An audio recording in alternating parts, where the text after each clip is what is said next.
Hello mga ka-vlog.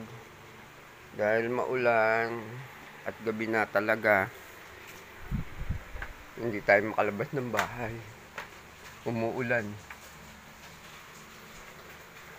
Narinig niyo ba yung patak ng ulan? Malakas. Eto, mayroon akong mga bote rito. Dalawang case. Isang case ng Red Horse, saka isang case ng San Miguel Beer. Hindi naman tayo iinom ng beer dahil hindi naman tayo manginginom.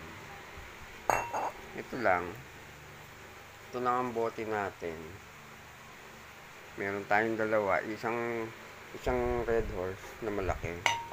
At isang San Miguel Beer. Grande na malaki. Ang topic natin ngayon ay tungkol sa mga bote.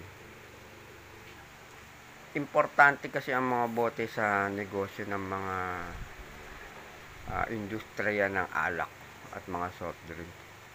Yan umiikot ang maraming negosyo, lalo na sa mga tindahan, mga dealer. Yan, malaking negosyo yan, San Miguel. Diyan yumaman si Kowangko, si Danding Kowangko, sa San Miguel. Ngayon, anong gagawin ko sa mga bote? Kung wala naman tong mga laman. Mga napupulot lang naman to. Dahil sa mga mahilig uminom, pagkatas tinatapon lang to. Yan, naisipan kong pulutin. Kasi, piso ang isa nito pag ibinenta ko. Yan, malaki man o maliit. Ito yung maliliit to. Kuha tayong isang maliit. Ito maliit compare dito sa isa. Maliit lang to. Yung isa malaki. Ayan. Diba? Kita ba? Magkaiba ng size. Ito naman yung Red Horse na maliit. Piso lang ang isa. Target natin makapulot ng 1,000,000 pirasong bote. Yung sa piso isa at magkaroon ako ng 1,000,000 pirasong bote, edi magkakaroon tayo ng 1,000,000 pesos sa pamamagitan lang ng bote.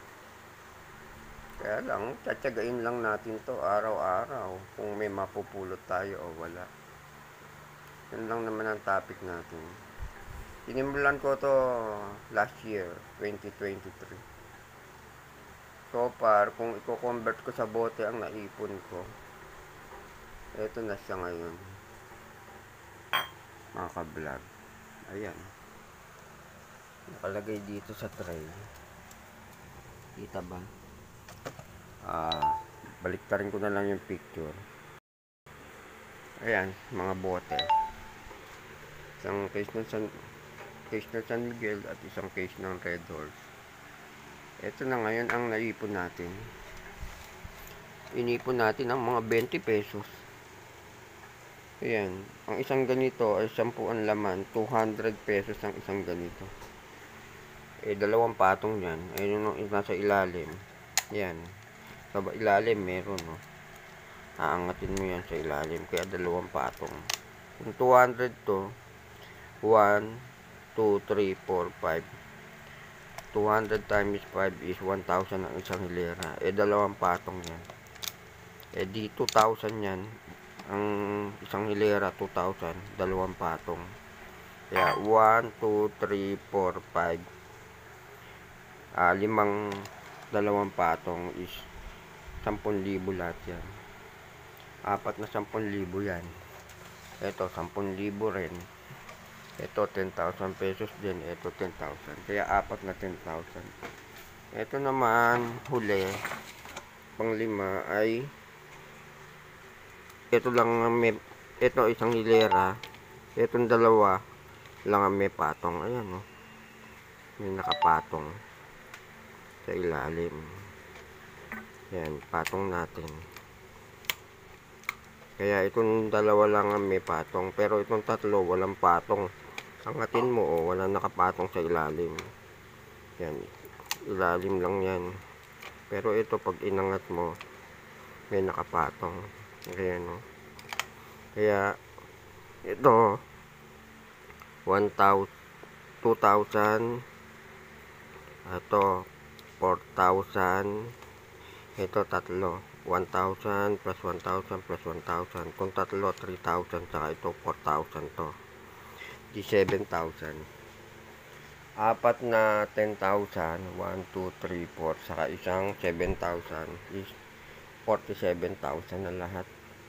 Ang naipon natin, kung convert natin sa bote ito, 47,000 pieces na bote. Yan lang. Ito, ilang piraso lang to. 1, 2, 3, 4, 5, 6, 7, 8, 9, 10, 11, 12, 13, 14, 15, 16, 17, 18, 19, 20, 21, 22. 22 pesos lang ang bote natin na natitira. Ibebenta natin to. Siguro bukas, gabi na ngayon, saka sarado na yung dadala natin. Yan lang mga ka-vlog. Like, share, and follow nyo lang. Ang pag-iipon ko ng barya gamit ang bote. Hindi lang naman bote ng San Miguel at Red Horse. Pwede rin naman bote ng soft drink. Basta bote na laging ginagamit. Mabebenta yan ng piso isa. Hindi nga lang sa junk shop. Sa dealer ng soft drink mo yan mabebenta. Walang junk shop na bumibili ng bote. Like, share, and follow nyo lang mga ka-vlog. Thank you mga ka-vlog. Sana nagustuhan nyo itong vlog ko. Ipon challenge gamit ang bote. 1 million ang target. Mag-beer muna tayo. Bawal uminom kasi masama sa atay. Like, share, and follow. Bote, okay lang. Wag lang yung laman. Thank you mga ka-vlog.